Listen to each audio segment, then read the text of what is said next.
আসসালামু আলাইকুম হালিম ভাই। আমি সাকিব কিশোরগঞ্জ থেকে লিখছি। আজ আপনাকে যে ঘটনাটি পাঠাচ্ছি সেটি আমাদের এলাকার মানুষের মুখে বহু বছর ধরে শোনা একটি ভয়ঙ্কর ঘটনা। ঘটনাটি প্রায় ৩০ থেকে ৪০ বছর আগের। হালিম ভাই, আপনি যদি সম্ভব মনে করেন গল্পটি আপনার চ্যানেলে পড়ে শোনাবেন। ঘটনাটি ঘটেছিল আমাদের এলাকার একটি পুরনো কবরস্থানে। সেই কবরস্থানটি দিনের বেলাতে অনেকটা নির্জন থাকত, আর রাত হলে সেখানে কেউ আর সাহস করত না।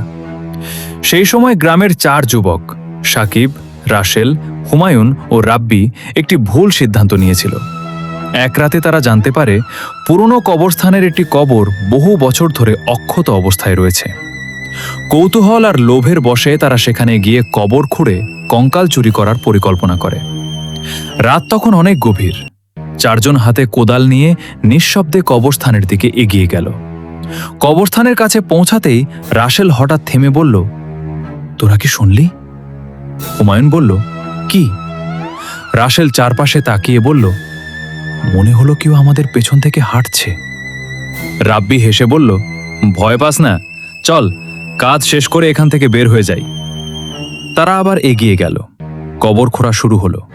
কিছুক্ষণ পর হঠাৎ চারপাশের বাতাস যেন অস্বাভাবিকভাবে ঠান্ডা হয়ে গেল। গাছের পাতাগুলো নড়ছিল, অথচ আশপাশে কোনো বাতাস ছিল না। সাকিব তখন বলল, আমার মনে হচ্ছে আমাদের চলে যাওয়া উচিত। কিন্তু অন্যরা তাকে থামিয়ে দিল। কিছুক্ষণ পর কোদালের আঘাতে শক্ত কোনো কিছুর সঙ্গে শব্দ হলো। ৪ জন একসঙ্গে নিচের দিকে তাকালো। রাব্বি ফিসফিস করে বলল, পেয়ে গেছি। ঠিক সেই মুহূর্তে কবরস্থানের অন্য প্রান্ত থেকে ভেসে এলো একটি অদ্ভুত শব্দ, ঠক ঠক ঠক। ৪ জন স্থির হয়ে গেল। শব্দটা ধীরে ধীরে তাদের দিকে এগিয়ে আসছিল। হুমায়ুন বলল, চল এখনই চলে যাই।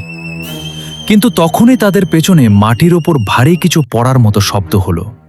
তারা ঘুরে তাকিয়ে দেখল কেউ নেই। রাসেল ভয়ে বলল, এখানে আর থাকা ঠিক হবে না। তারা দৌড় দেওয়ার চেষ্টা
কিন্তু হঠাৎ সাকিব চিৎকার করে উঠল। সে বলল, আমাকে কেউ টানছে। অন্য ৩ জন তাকে ধরে টেনে তুলতে চেষ্টা করল, কিন্তু সাকিবের পা যেন মাটির সঙ্গে আটকে গেছে। ঠিক তখনই কবরের ভেতর থেকে ভেসে এলো এক অস্বাভাবিক শব্দ।